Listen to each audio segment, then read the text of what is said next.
li nga xam ne Alioune Ndoye junjoon na ko docteur Adama Beytir Diop Adama jógal waaye docteur Adama Beytir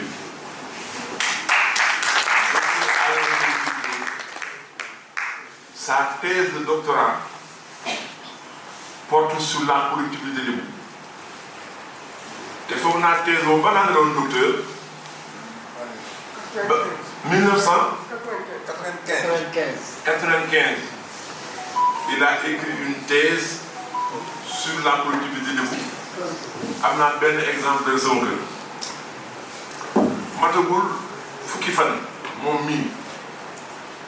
yónnee naa ca këram ca mbaaw jënd ay livres yu mu bindoon matagul 10 jours te li mu bind ci collectivité lébu donc ma ne ko te moom laay jël seede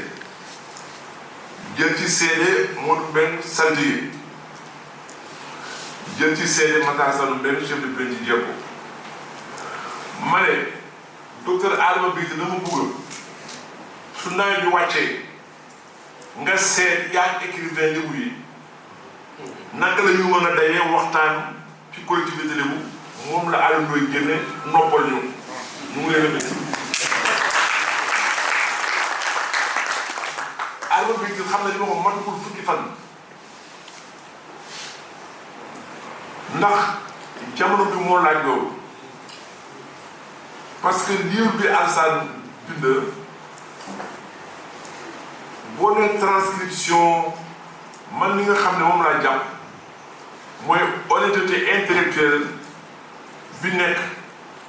ci li mu def parce que ndongo xam ne li may wax Ablaye xam ne li may wax Soxna Benga xam ne li may wax munoon naa jël kii bi tasaare ko faram fàccee ko bind ci liwu boppam signé ko loolu gis nañu ko ba tey ah forfait bu jàmm daf leen signé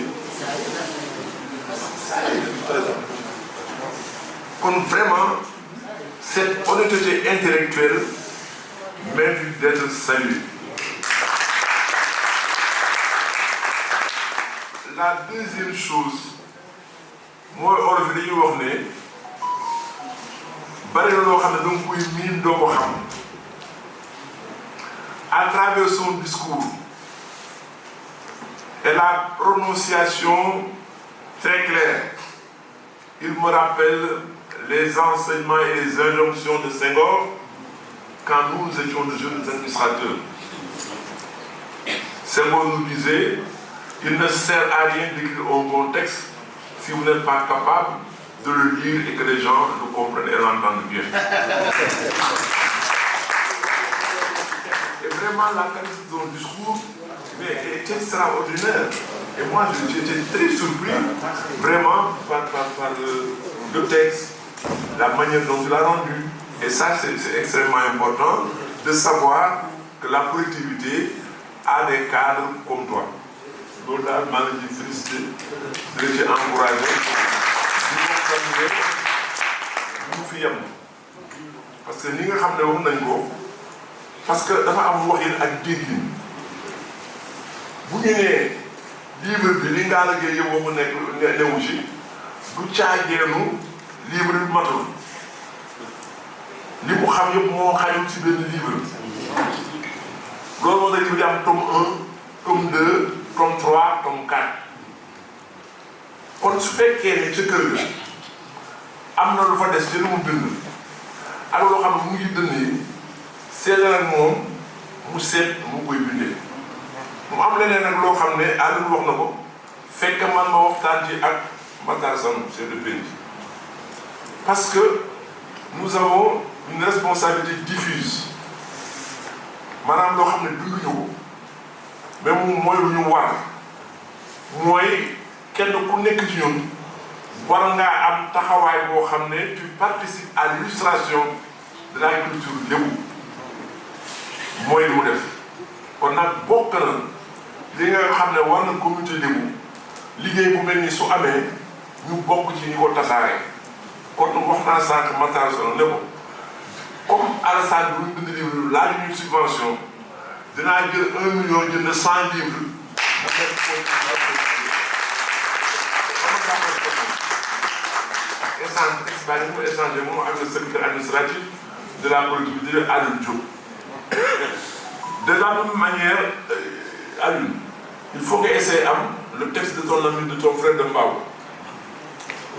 Je ne sais pas si tu as lu ce livre.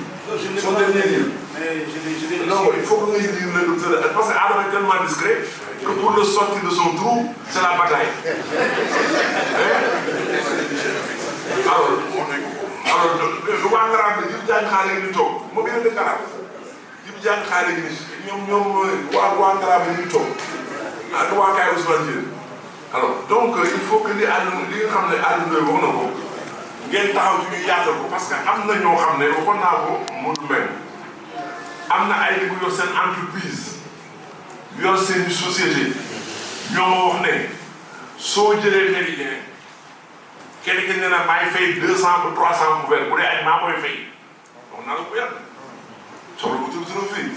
am na kenn xam ne moom dafa ne bu kooku fayee 300 couverts man dinaa fay 100 couverts kon amuñu problème de ce côté là sans compter des agriculteurs. Mais li gën ne comme Alioune Ndoye ak programme na affaire dans 2 mois nañ ko def suñu affaire bopp APEX nag kenn ëppale ci jël parce que fii la sookee ndax dañ ko tuddewaat ngaa la yeneen seet mais daal yaayoo na ko yaayoo nañu tudde ko daje mu mel noonu kon man li nga xam ne moom laay wax livre bi saraanan amu ci dara lu ma ci yokk ngaa la géey yàlla moo defoon soo ko gisee sax te miinuloo ko di nga am kersa bindal xam nga soo ko gisee rek am kersa beneen bi ci des li gën a jafe ci ñii ñaar ku am xam-xam am xaalis ba pare oyof moo bariwul ci réew da nga daan toog di wax ak moom dafay mel ni sax day jéem a jàng ci yow ba denc rek même boo juumee nga ko wax kon yow ñoom nga doon bay yi am ngeen occasion ngeen seet def ko itte du dëgg mel ngeen réunion xam ban ko noonu koy tuddee vous savez am l'habitude de ça ngeen def benn comité seet yan thème ngeen di développé ñan ñoo koy développé ñun ñëpp ñu ñoo opéré facilement 500 wala 1000 dans non du dara parce que réew mi xam nga mu toll lisibilité ak visibilité bu ñu toogee fi naan li muy nii parce que du ñu gis li muy dajee bu ñu doon ko du ñu gis li muy wax lu jëm seen bopp bu ñu dégg li muy wax liñ fi def bi dara dul dara du ñu dégg li muy wax liñ fi def bi dara dee dara du ñu dégg li muy wax ba mu càngee ñoo ko càngal ci yooyu yëpp nag boo ko tàmbalee fa mu commencé ba fii mu toll tey ci Sénégal Iba Der Thiam yàlla na ko yàlla yërëm waxoon naa bu ne professeur man mënuma comprendre ngeen bind histoire du Sénégal def ñetti tomes 5 pages ci collectivité bi man mu ko comprendre. Je dis, je ne peux pas comprendre pour l'histoire du Sénégal, les tomes, 5 pages sur la bouture. Quand il y a vraiment 100 pages, pas encore mais parce que quand tu regardes l'histoire de Ouattara, mais moi j'ai tous les accords qui ont permis à la France d'installer les phares. Les phares à éclipse. Les Allemands disent, j'ai l'accord.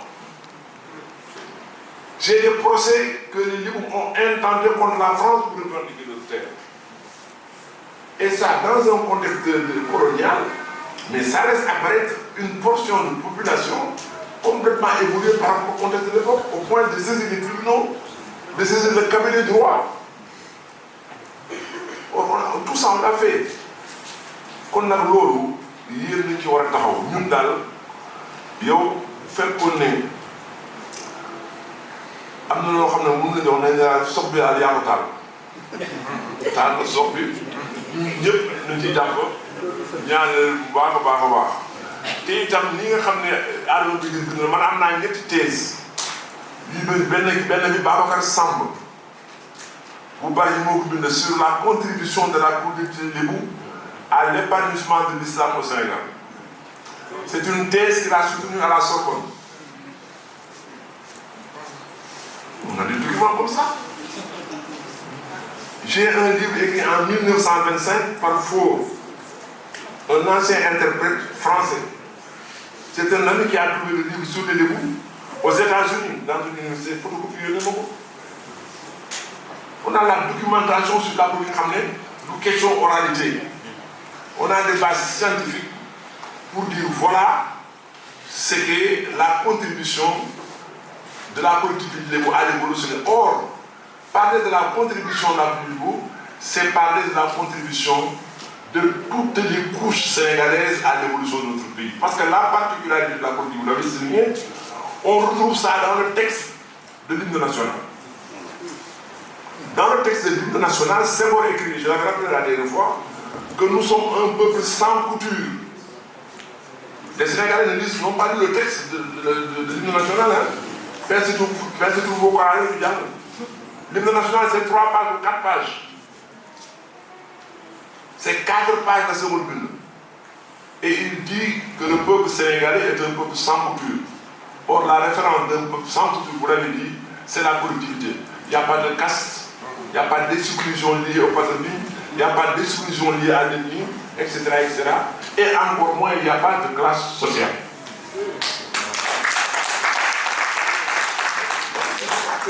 Donc, comme ça va contribuer au raffermissement de l'unité nationale. Et ça va mettre à l'aise les gens. Parce que Amad dans ce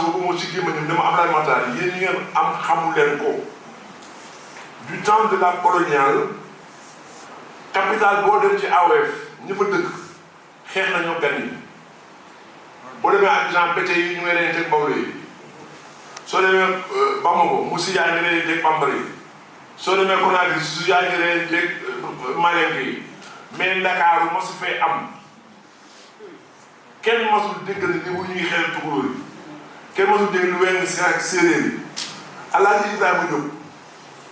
am na ci at moo xam ne fii lycée Kër di nekk moo doon campement wu tirailleurs yi fa ñu defoon tirailleurs Moussi yi ñu yeewu je crois que c'est un peu en année 55 54 des choses comme ça waa Dakar ñu Moussi yi bu timisee dañuy soppi ko muus lekk xale yi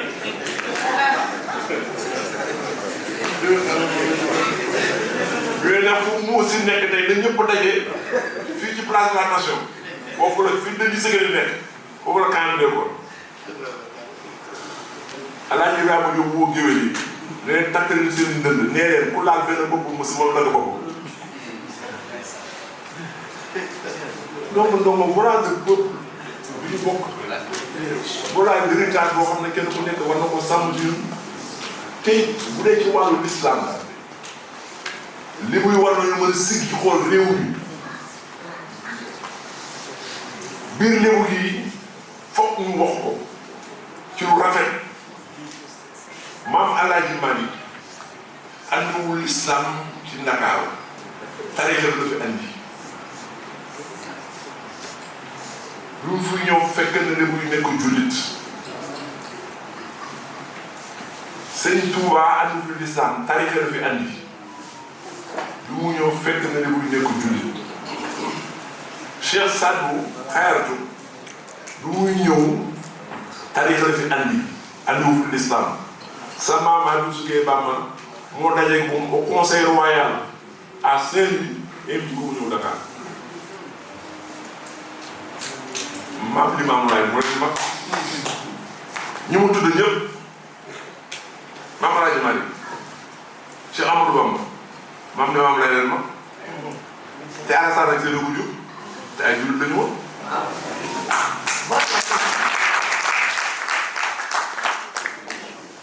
donc ce sont des choses comme ça yoo xam ne les gens doivent être très à l'aise parce que comme tu le disais c'est ça les fractions les morceaux c'est cette mosaïque qui constitue l'histoire d'un pays et chaque mosaïque doit être fier d'être un élément de ce puzzle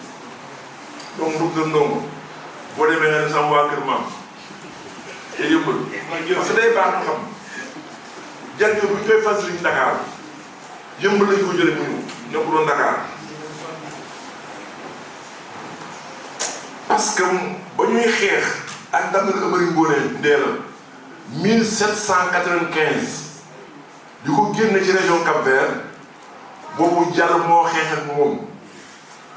dox diggante yëmbal ba poste ba ci bi jëm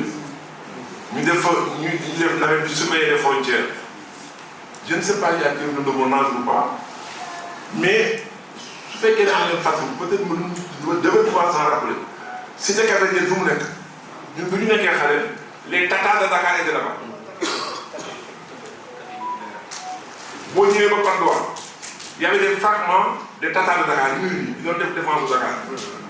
mais comme on a tout cassé moi li ma wax naan de trucs religieux bon même si on n'a pas maintenant de témoignage en fait une valeur testimoniale du fait des vestiges mais c'est dans nos têtes kon daal yooyu de xam naa ne toogaay bi yàgg na waxtaan bi tey dafay bañ mu mën a gudd comme maam bu jee wax te dama ne gars yi nag attention ni man am naa fula ju toll nii soo ma invité koo xam ne bu samedi doo yeewu 8 heures bi di ngay yeewu nga fexe nga bi ma gisee fajar daloo ko bu bañ a tardé muy wis ma ñëw ak sama bagage yu bari toog nga bu baaxuloo déglu du ma ko nangu damay wax mu neex